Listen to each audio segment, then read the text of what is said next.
ઉઘડ્યું ભૂતળે જામ્યો રંગ દરબાર દૂર મંત્રહી બાવની ગાજે વારંવાર ગાજે વારંવાર ગાજે વારંવાર અધૂર ચિંતન શ્રી ગુરુદેવ 41મો પાટોત્સવ કપિલેશ્વર મહાદેવની પ્રાણ પ્રતિષ્ઠા અને પૂજ્ય બાપજી શ્રી રંગઅવધૂતજીની પ્રાણ પ્રતિષ્ઠા આજથી 40 વર્ષ પૂર્વે થયેલી એટલે આજે 41મો પાટોત્સવ અને નવું રંગ મંદિર થઈ 15 વર્ષ પૂરા થાય અને 16મા વર્ષમાં પ્રવેશ. આજથી 40 વર્ષ પહેલા કપિલેશ્વર મહાદેવની પૂજ્ય બાપજીની મૂર્તિની પ્રાણ પ્રતિષ્ઠા થઈ. જાણે બે અવધૂતો ભેગા થયા, મહાદેવ અને પૂજ્ય બાપજી રંગ અવધૂત બંને ભેગા થયા. ભેગા એટલે એક જ થઈ ગયા અને બંને એક થઈને જાણે લીલા પ્રસારવી એવો એક સંકલ્પ થયો, પુણ્ય સંકલ્પ થયો, શુભ સંકેત થયો અને પ્રભાવે ભક્તોમાં સાત્વિક હલચલ મચી ગઈ. ભક્તોમાં પ્રચંડ ભક્તિ ભાવના ઉજાગર થઈ. એક જબરજસ્ત જીતતું ભક્તિ સ્થાનક નિર્માણ થયું.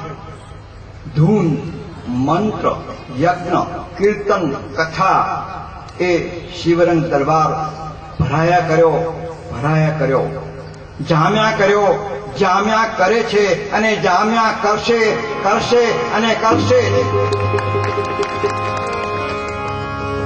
આજે આ સ્થાનનો 41મો પાટોત્સવ સદભક્ત ભેખધારી રંગસ્થ રમેશભાઈની રાહબરી હેઠળ ભક્તોના અથાગ પ્રયત્ને નૂતન રંગ મંદિર નિર્માણ થયું.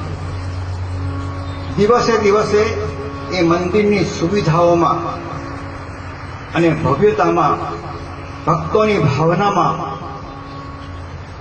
પ્રવૃત્તિઓની વણઝાર એ વધતી જ ગઈ.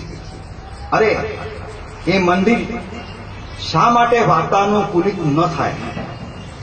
અવશ્ય થાય છે. આજે એ અદ્યતન મંદિરનો 16મો પાટોત્સવ, આજથી 3 દિવસનો સમારંભ ઉત્સવ શરૂ થાય.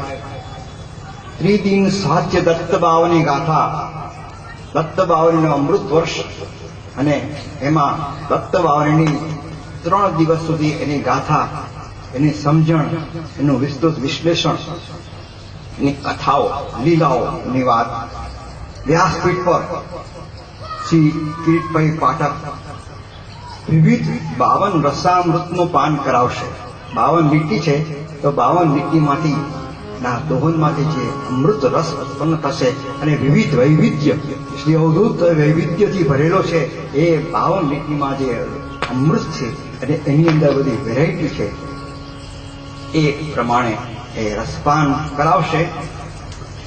કથા પૂર્વે ભારતની સંસ્કૃતિની પરંપરા પ્રમાણે મંગલદીપ પ્રાગટ્ય હશે અને અતિથિ વિશેષ ડોક્ટર દેવદત્તભાઈ એ અતિથિ વિશેષ કેમ થયા એની પાછળ શ્રી અવધૂતનો સંકેત છે. કારણ કે આપણા અહીંયા જ રહેલા, અહીંયા આવ્યા કરનારા એવા આપણા પોતાના એ અતિથિ વિશેષ કેમ થયા? કારણ કે અવધૂતના અતિથિ વિશેષ બન્યા અને એમણે 75 વર્ષ એમનું અમૃત વર્ષ ચાલી રહ્યું છે. એટલે અમૃત વર્ષની મેચિંગ થઈ રહ્યું છે. એ હિસાબે કદાચ એમનું વર્ણિત થઈ. તો સમગ્ર મહાનુભાવોને વિનંતી, વિશેષ તારાબેન એ મંગલદીપ પ્રાગટ્ય માટે વિનંતી અને આપ સૌ બધા જવાબ. શ્રી અશોક શાસ્ત્રી સહિત સબ, ચંપકભાઈ સહિત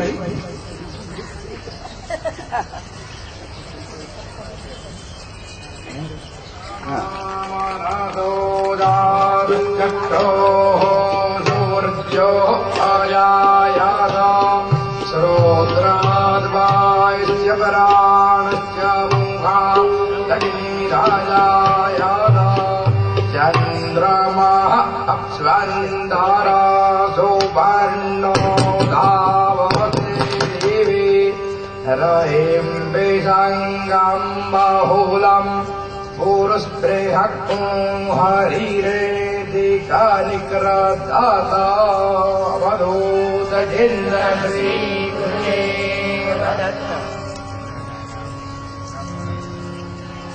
પરમ શ્રદ્ધેય ભાઈ શ્રી કિરીટભાઈ, વડીલો, મુરબ્બીઓ, મિત્રો, બાળકો,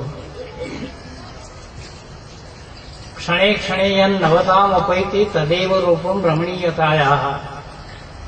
રમણીયતાનું લક્ષણ શું? ક્ષણે ક્ષણે જે નવું નવું રૂપ પ્રગટ કરે તે. શ્રી ગુરુલીલામૃતની કથા એ જ્યારે પણ સાંભળીએ ત્યારે આપણને નવું ને નવું કંઈ લાગે છે. કથાકારને માટે પણ એવું જ છે.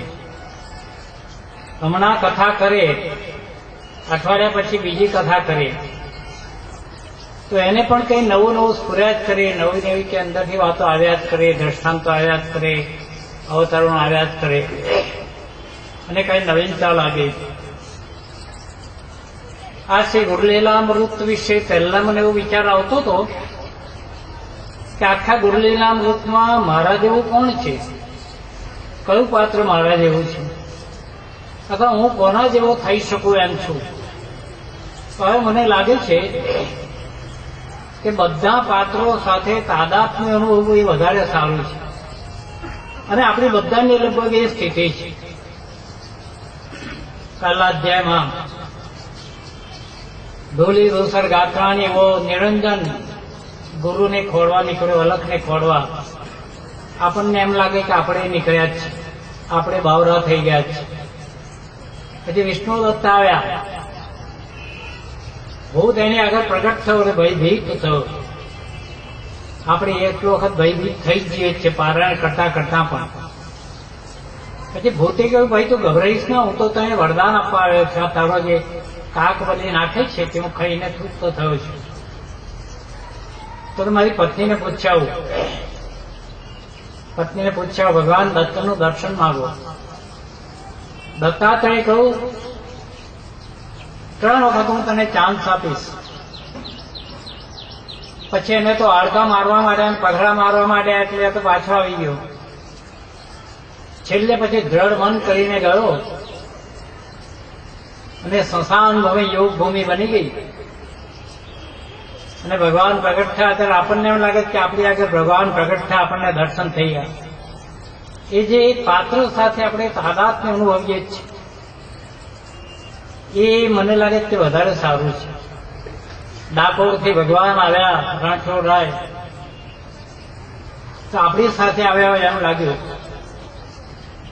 કુંડલિક જયારે મા બાપની સેવા કરે છે ત્યારે પાછળ ભગવાન આવીને ઉભા રહ્યા છે, એકદમ પાછળ જેવું. તો આ તો ભગવાન મળ્યા, થોડી વાર પ્લીઝ વેઇટ, મા બાપની સેવા કરું છું. આ બધા પાત્રો સાથે આપણે તાદાત્મ્ય અનુભવીએ તો બધી શ્રી ગુરુલીલામૃતની સૃષ્ટિ આપણામાં ઉતરી જાય છે, આપણા લોહીમાં લયમાં એ વણાઈ જાય છે, અને આપણે આખા ગુરુલીલામૃતમાં છવાઈ જઈએ છીએ. આખા ગુરુલીલામૃતમાં બધા પાત્રો આપણે જ છે એવી અનુભૂતિ આપણને થાય છે, અને બધું શ્રી ગુરુલીલામૃત આપણામાં ઉતરી જાય છે. એ મને લાગે કે વધારે સારું છે. એ મેં શરૂઆતમાં કહું તેમ આ દત્તભાવની શ્રી ગુરુલીલામૃતનો જ અર્થ છે, સંક્ષેપ છે. શ્રી ગુરુલીલામૃતના રચયિતા એના મેં જે રૂપો જોયા છે મેં હમણાં જ જે ભૂમિકા બાંધી ક્ષણે ક્ષણે એને નવતા મૂકાઈ હતી, નવ નવ રૂપ પ્રગટ કરે. બે ચાર જ બાપજીના રૂપની વાત કરીશ. 61ની સાલમાં અમારા ગોવિંદલાલ ભટ્ટ સાહેબ જે બાપજી સાથે ભણેલા બરોડા કોલેજમાં આવે કે ભાઈ આ હસ્તપ્રત અવધૂત જઈને આપ્યા અને દર્શન કરી આવો. ચોમાસાનો દિવસ, ત્યારે રસ્તો નહોતો, પાણીના ખાબોચિયા, પગ મૂકતો બૂટ અંદર રહી જાય અને આપણે પગ એકદમ બહાર આવી એવી સ્થિતિમાં અંધારું થઈ ગયું. મારી પાસે બેટરી ને એવું કઈ નહીં, 68 પહોંચવાનું હતું. એટલામાં એક ભાઈએ બૂમ પાડી કહું, વડોદરા ભાઈ મને યાર તમારી હાથે નારેશ્વર લઈ જાઓ ને મારે સગડોળ્યું છે પણ મને રસ્તો ખબર નથી. એની પાસે મોટી બેટરી હતી, ભગવાને બેટરી વાળો મોકલી જાય. હવે બીજે દિવસ બહારનો યાત્રિક જ એકલો હું, ત્યારે પેલું ગાયત્રી એવા રવ મધુરમ લખાયેલું તીર્થાની વાત કરું છું. જયંતિભાઈ આચાર્યની રૂમ સુધી પાણી, દરિયો દેખાય, નર્મદાજી તો દરિયો જોયો. બાપજી ગુફાના ઓટલા ઉપર પેલી બાસ્તી છે આના પર બેઠેલા, પગ લટકાવીને હું નીચે ઉભેલો. વાતચીત કરશે ને મેં એટલું જ કહ્યું, બાપજી આટલું બધું પાણી મેં તો પહેલી વાર જોયું. બાપજી આમાં જરા લોકો થોડું, હું તો પલરું નીચે, માખો કઈડે કપડા પલરી ગયા. બાપજી કહે નાખ તો ઉપર આવતો હોય. મને નિયમ પ્રમાણે મારાથી ગુફાનો ઓટલે ચડાવી હું બાપજી તરફ જયા કરું, બાપજી મારા તરફ જયા કરે. એ વખતે જાણે કોઈ વિચારમાં ખોઈ ગયા હોય એવા દેખાતા. તો આમે બાપજી નહીં કહે છે ને, આ તો મારો અનુભવ છે કે આપણી સાથે વાત કરતા હોય એ તો કઉ ખોવાયેલા જ હોય. એમની નજર તો ક્યાં પેલી સાક્ષાત્કારની ક્ષણ તેમની આંખમાં સ્થિર થઈ ગઈ. સાક્ષાત્કારની ભૂમિકામાં જ રહે. આ એક સ્વરૂપ જેવું. પછી એક છોકરીનું ભૂત કાઢ્યું. પેલા દૈવલકર દાદાઓ બેઠેલા જે બાપજીની બધી નોંધો કરતા હતા, ગુફાની બહાર બેઠેલા. પાણી મંગાવ્યું, માસ્તર પાણી લાવો. પ્યાલામાં બાપજીએ અભિમંત્રિત કર્યું, ચાલા પાણી પીયા પછી ચા કોફી બધું પીવડાવશે. મરાઠીમાં તો એ છોકરી પાણી ઢોરી નાખવા માટે બાપજી કહ્યું માસ્તર દંડો લાવો. તો પેલો ફટકો જે હમણાં આપણા દર્શન માટે મૂકેલો છે તે આવ્યો. બીજા મારીશ. એકદમ જ બાપજી સફાળો ઉભા થયા અને ફાટ ફાટ ફાટ બે ચાર ઠોકી જતી. છોકરું તો થતી ગયો. તો બાપજી પહેલો હું જ બેઠો, મને એકાદ પડી જશે. બાપજી તરફ જોવાની મારી હિંમત નહીં, જે એમની તરફ નજર કરી તો એકાદ મને ફટકારી જ નથી.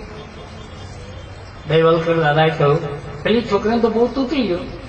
બાપજી મને એકાદ મારો, એક ફટકો મને મારો. બાપજીને મેં કહ્યું બાપજી મને તો ઊંધું થયેલું, મને તેમ લાગતું હતું કે આપ મને પણ એકાદ ફટકારી દેશે. બાપજી હસી પડ્યા. આ જે વખતે એમનું ક્રોધયુક્ત સ્વરૂપ, પછી એમણે કહ્યું કે કેટલાક ભૂતણા એટલા પાવરફુલ મજબૂત હોય કે શારીરિક દ્રષ્ટિએ અમારે બહુ સાવધ રહેવું પડે. નહીં તો કે અમને મારવા જ માટે કે ભૂત જેમ તાકાત બહુ હોય. એની આ એક સ્વરૂપ.